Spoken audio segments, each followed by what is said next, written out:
আসসালামু আলাইকুম, কেমন আছেন সবাই? কি অবস্থা? তো সকাল সকাল থেকেই ব্লগটা শুরু করলাম। তো সকালে ঘুম থেকে উঠেই আসলে নিজের বেডটাকে গুছিয়ে না নিলে নিজেকেই ফ্রেশ মনে হয় না, তাই না? সকালে ঘুম থেকে উঠে বেড থেকে রান্নাঘর, তাই না? তো রান্নাঘর থেকে যখন এসে দেখবো বেড অগোছালো, তখন তো মনটাকে স্থির রাখা খুব কঠিন, কারণ তখন তো আর কি এই ঝটপট করে তাড়াতাড়ি করে বিছানাটা আসলে কমপ্লিট করলাম। তারপরে গতকালকের কাপড় চোপড় ছিল, সেগুলো একটু ভাঁজ করলাম। ভাঁজ করে পুরো রুমটাকে একটু সুন্দর করে গুছায় রাখলাম।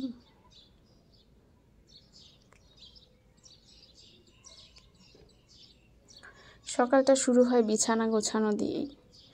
ঘুম থেকে সবাই উঠলে বিছানাটা না গোছালে আসলে মনটাকে সতেজ রাখা যায় না। আর মনটাকে সতেজ রাখার অপরিহার্য আরেকটা জিনিস আছে, সেটা হচ্ছে চা। আমি অনেক চা খাই, আমি অনেক চা লাভার। তাই বলে সারাদিন চা খাই বিষয়টা তা না।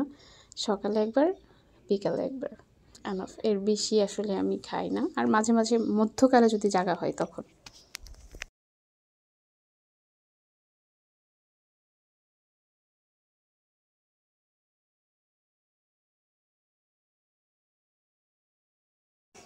তারপর চলে আসলাম রান্নাঘরে। এখান থেকে ডাইনিং থেকে বাইরের ওয়েদারটা অনেক সুন্দর, তাই না? আমাদের বগুড়া শহরটা আসলে অনেক সুন্দর, যদি এটা রাজশাহী বিভাগের মধ্যে পড়ে। রাজশাহী জেলা তো অবভিয়াসলি যারা গিয়েছেন তারা তো জানেন অনেক সুন্দর।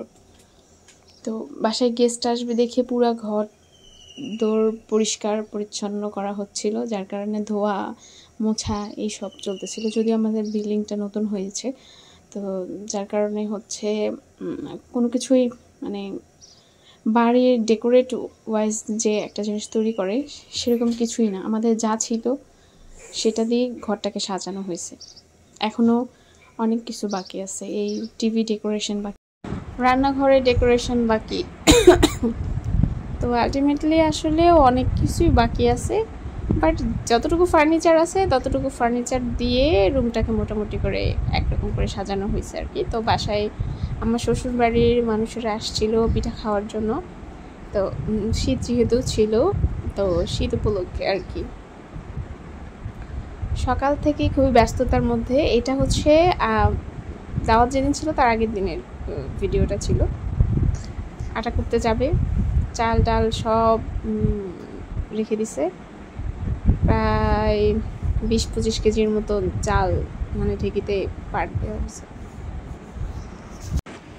আর সকালে নাস্তা শেষ হয়ে গেছে, তো শেষ করার পরে চা না খাইলে তো আমার চলবেই না। তো আমার ছোটো বাচ্চাটা আবার ভাত, তার সকালে ভাত ছাড়া চলেই না। ভাত খাই, এক এক সময় এক এক জিনিস খাই, ভাত খাই, ওটস খাই, একটু ভারী টাইপের খাবার দেই।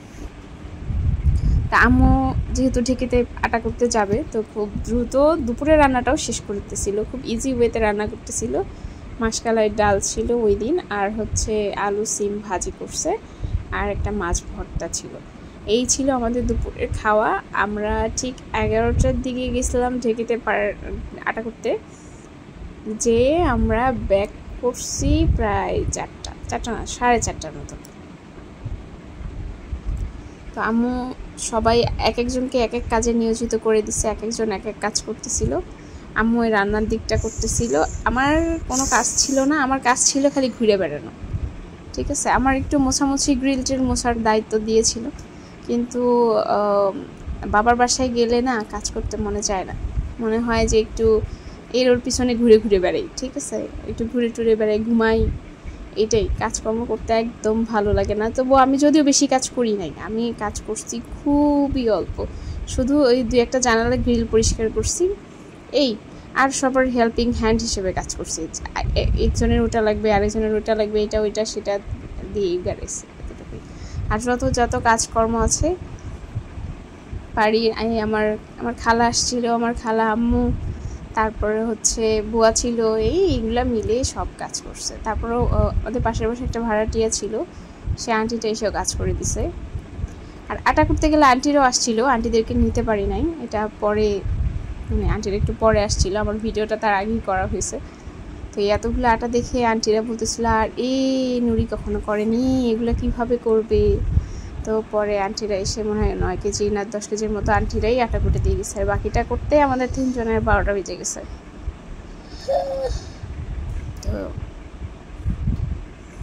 এই তো চলতেছিল। আমার পিচিটাকে রেখে আসছিলাম বাসায়, ও বাসায় খেলতেছিল মামাদের সাথে, নানুর সাথে, আর আমরা এখানে কাজ করতেছিলাম। প্রচণ্ড খিদা পেয়েছি, বাসায় যে খালি কোনো রকম গোসল করে খাওয়া দাওয়া করে রেস্ট, পায়া হাতের ব্যথা, মানে অবস্থা খুব খারাপ। ঢেকিতে পার আসলে আমরা নিজেরা কখনো দেওয়া প্রয়োজন পড়েনি, এই প্রথম বলতে গেলে।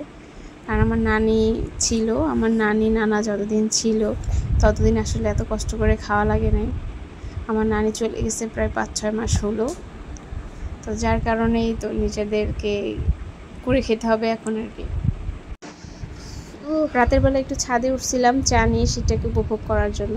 তো ভিডিওটা ভালো লাগলে অবশ্যই লাইক অ্যান্ড সাবস্ক্রাইব করবেন।